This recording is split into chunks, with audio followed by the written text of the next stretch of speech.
जंगल का राजा शेर अपनी प्रजा के साथ साथ पेड़ पौधों का भी बहुत ख्याल रखा करता था। उसके जंगल का कोई भी बड़ा पेड़ उसकी इजाजत के बिना काटना जुर्म माना जाता था। हर किसी को ये बात समझाई जाती थी कि पेड़ भी हमारे लिए उतने ही जरूरी हैं जितने कि जंगली जानवर। राजा शेर की ये बात वहाँ पर रहने वाला हर जानवर मानता था।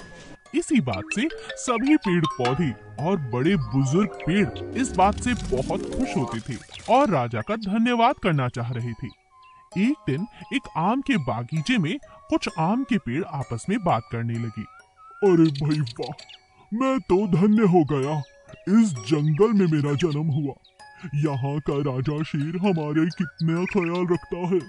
उसे हमेशा हमारी फिक्र रहती है। मैंने तो कभी सोचा भी नहीं था कि मैं 80 साल की उम्र जी पाऊंगा। मैं दिल से उनका धन्यवाद करना चाहता हूँ। ये बात तो तुमने बिल्कुल ठीक कही।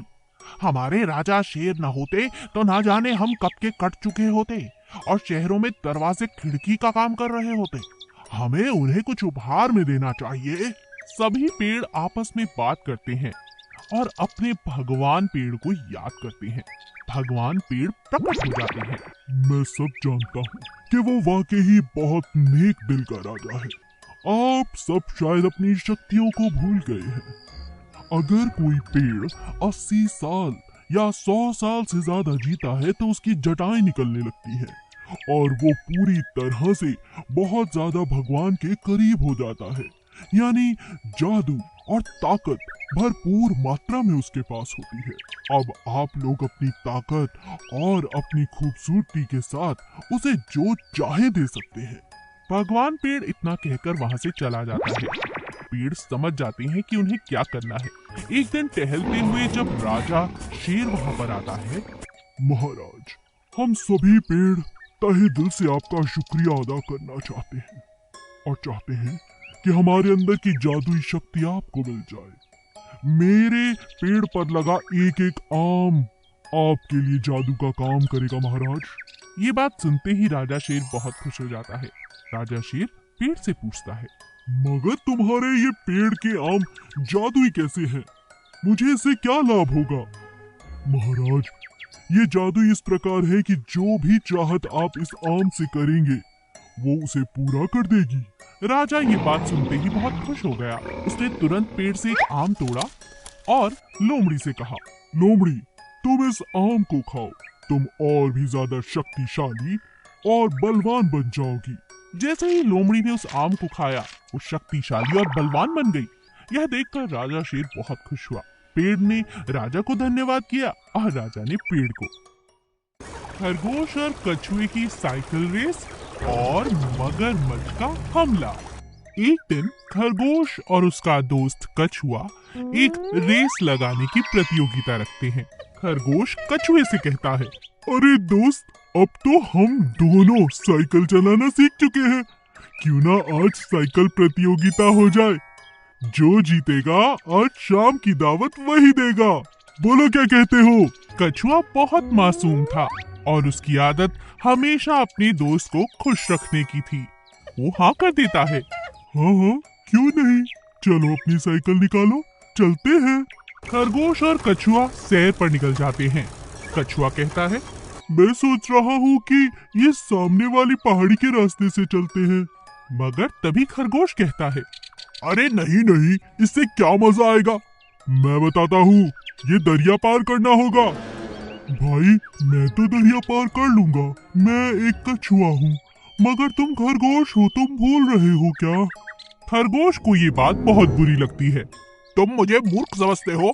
मेरे पास ऐसे बहुत से उपाय हैं जिससे मैं दरिया पार कर सकता हूँ। तुम्हें प्रतियोगिता में भाग ही नहीं लेना।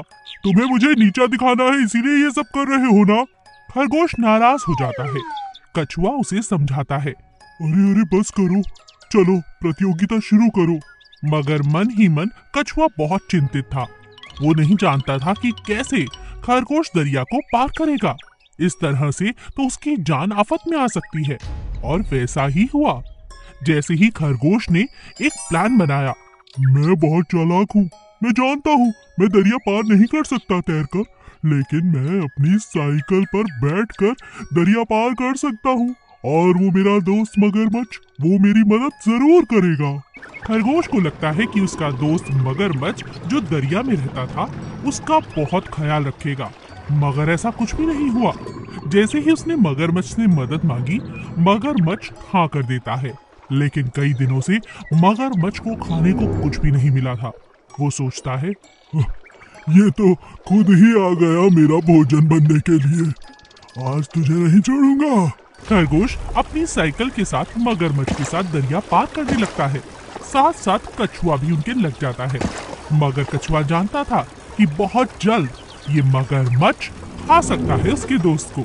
इसीलिए मगरमच्छ ने जैसे ही हमला करने की कोशिश की, उसी समय कछुआ एक हथियार से उसे घायल कर देता है और अपने दोस्त को बचाकर किनारे तक ले आता है।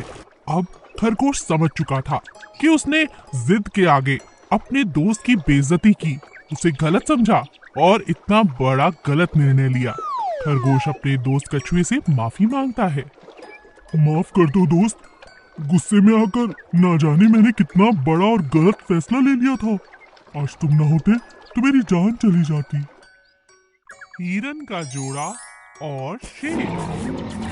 मोती और मीना दो हिरन और हिरनी थे। दोनों पति पत्नी आपस में बड़े प्रेम के साथ जंगल में रहा करते थे।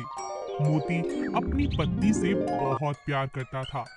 एक दिन मोती अपनी पत्नी के जन्मदिन के उपलक्ष्य पर उसके लिए कुछ बहुत सुंदर सा गिफ्ट लेने के लिए जाता है, मगर रास्ते में उसे शेर दिख जाता है और शेर उस पर हमला कर देता है।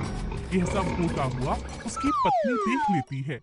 मोती वहीं घायल हो जाता है और अपनी पत्नी से कहता है, तुम भाग जाओ मीरा, भागो, नहीं तो ये शेर तुम्हें भी खा जाएगा। जाओ जाओ, तुम चली जाओ यहाँ से, मेरी परवाह मत करना, जाओ। मोती रोता रोता अपनी पत्नी को वहां से भगा देता है।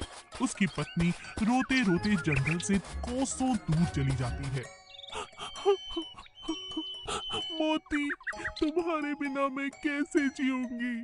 ये क्या हो गया मेरे जीवन में?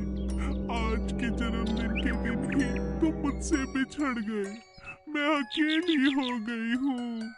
मीना अब दिन रात बहुत दुखी रहने लगी। उसने अपना जन्मदिन भी नहीं मनाया और दिन रात अपने पति के वियोग में एक ही जगह बैठी रहती। उसकी बहुत सी सहेलियां हिरन उसे समझाने की कोशिश करती थीं, मगर वो समझना ही नहीं चाहती थी। एक दिन वो बहुत कमजोर हालत में पानी की तलाश में कहीं घूम रही थी कि अचानक उसका पैर एक बड़े से पत्थर से टकराया और वो दूर जा गिरी। कमजोर होने के कारण उसका हिलना और उठना बहुत मुश्किल हो चला था और इसी बात का फायदा वो शिकारी उठाना चाहता था। जैसे ही शिकारी मीना के करीब आने लगा, एक हिरन उस पर हमला कर देता है। वो हिरन और कोई नहीं बल्कि मोती था। शिकारी घायल होते ही जोर जोर से चिल्लाने लगता है, बचाओ बचाओ, अरे पहली बार हुआ है कि किसी हिरन ने मुझ पर हमला किया। अरे इतना खतरनाक हिरन तो मैंने कभी नहीं देखा। ये आवाजें सुनकर मीना जाग जाती है और अपने सामने अपने पति को देखकर बहुत खुश हो जाती है। मोती मीना से कहता है, मीना, अभी यहाँ से निकलो, बाद में सब समझा दूंगा, नहीं तो अगर ये शिकारी उठ गया तो हम दोनों को शहर ले जाएगा। मीना अपने पति के सहारे से अपने घर के पास पहुंच जाते हैं और तब मीना मोती से पूछती है, मोती, तुम कहाँ चले गए थे? मुझे लगा तुम मुझे छोड़कर दुनिया छोड़कर जा चुके हो। मोती मीना से कहता है, अरे पगली, उस दिन मैं बहुत बुरी तरह घायल हुआ था। इससे पहले कि शेर मुझे खा पाता, अचानक एक शिकारी आया और उसने शेर का शिकार कर लिया।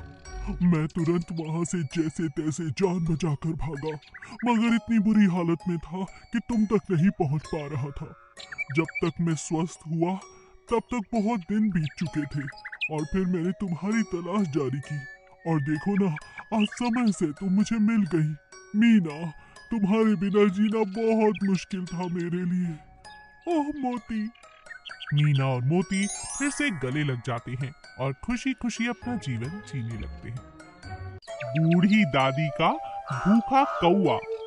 एक गांव में एक बूढ़ी औरत अकेली रहती थी। वो अकेले ही अपनी जमीन पर थोड़ी बहुत खेती बाड़ी करके और सब्जियां गांव के बाजार में बेचकर अपना गुजारा कर लिया करती थी। एक दिन जब वो सब्जियां बेचकर वापस आई तो उसने देखा कि उसके घर के सामने एक कौवा घायल पड़ा हुआ है। अरे अरे अरे, क्या हुआ तुम्हें? तुम यहाँ कैसे गिरे? तुम्हें चोट कैसे लगी? ऐसा कहते हुए बुढ़िया ने कौवे को उठा लिया और अपने घर के अंदर ले गई। उसने कौवे की चोट पर मरहम लगाया, उसे खाने के लिए रोटी और पीने के लिए पानी दिया। पानी पीकर उसे होश आ गया और कौवे ने अपनी चोट हिलाकर बुढ़िया का धन्यवाद किया। तब बुढ़िया ने उससे कहा, तुम फिक्र मत करो, तुम्हारी चोट जल्दी ठीक हो जाएगी और तुम फिर से उड़ने लगोगे। बुढ़िया ने कौवे की 3-4 दिन तक खूब सेवा की। एक दिन जब वो बुढ़िया सुबह सुबह उठी तो उसने देखा कि कौवा उसके घर में ही नहीं है। अरे कौवा कहाँ गया? उसे कोई बिल्ली तो नहीं ले गई? तभी बुढ़िया को अपने आंगन के पेड़ से काए काए की आवाज सुनाई दी। बुढ़िया ने देखा तो कौवा बिल्कुल ठीक हो गया था और पेड़ पर बैठा काए काए कर रहा था। अच्छा, तो तुम ठीक हो गए हो। ठीक है, अब तुम आजाद हो, कहीं भी उड़कर जा सकते हो। जब बुढ़िया ने ऐसा कहा तो कौवा उड़कर उसके सामने बैठ गया और कहने लगा, नहीं नहीं अम्मा, मैं कहीं नहीं जाऊंगा, मैं आपके पास ही रहूंगा। अरे क्या तू बोल सकता है? हाँ अम्मा, मैं बोल सकता हूँ। अब कौवा बुढ़िया के पास ही रहने लगा। एक दिन जब सुबह सुबह कौवा बाहर से उड़कर आया तो उसने देखा कि बुढ़िया अंदर बीमार पड़ी है। उसे बहुत तेज बुखार था और वो बुखार में दर्द के मारे कराह रही थी। कौवे ने अपनी चोंच से बुढ़िया को पानी पिलाया। पानी पीते ही बुढ़िया की आंखें खुल जाती हैं और तब कौवा कहता है, आप फिक्र मत करो, मैं अभी जाकर डॉक्टर को बुलाकर लाता हूँ। और कौवा उड़ता हुआ सीधा डॉक्टर के पास गया। डॉक्टर ने कौवे को देखा और कहा, अरे ये कौवा कहाँ से आ गया? उड़ाओ इसे यहाँ से। लेकिन कौवे ने झट से डॉक्टर की घड़ी उठाई और उसे लेकर उड़ने लगा। घड़ी काफी कीमती थी। डॉक्टर और उसके कर्मचारी भी पकड़ो पकड़ो कहते हुए कौवे का पीछा करने लगे और भागने लगे। कौवा उड़ते उड़ते सीधा बुढ़िया की झोपड़ी के पास गया और अंदर आ जाता है। जब डॉक्टर और उसके कर्मचारी झोपड़ी के अंदर गए तो बुढ़िया को बीमार देखकर सारी बात उनकी समझ में आ गई। अच्छा, तो कौवे महाराज ये बात है, हमें यहाँ बुलाना चाहते थे आप? डॉक्टर के ऐसा कहते ही कौवा वो घड़ी डॉक्टर के सामने फेंक देता है। डॉक्टर ने बुढ़िया को देखा और उसे अपने साथ अस्पताल ले गया। उसका वहाँ अच्छे से इलाज हुआ। कुछ ही दिनों में अच्छा इलाज मिलने के कारण बुढ़िया बिल्कुल ठीक हो गई। आज तुम्हारे कारण ही मैं जिंदा हूँ, तुम्हारा बहुत बहुत शुक्रिया।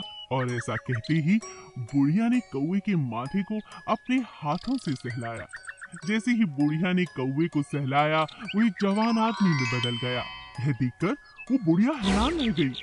अम्मा, मुझे एक ऋषि ने श्राप दिया था और कौवे में बदल डाला था और कहा था कि मेरे द्वारा एक भला काम होने पर जब कोई मेरे सर को सहलाएगा तो मैं अपनी असली रूप में आ जाऊंगा। आज से तुम ही मेरी माँ हो और मैं तुम्हारा बेटा। और इस तरह बुढ़िया अकेली नहीं थी, उसके पास एक बेटा था और जादुई कौवे को श्राप से मुक्ति मिल गई थी और वो बुढ़िया के साथ साथ अब आगे के लिए हमेशा खुश रहने लगा था।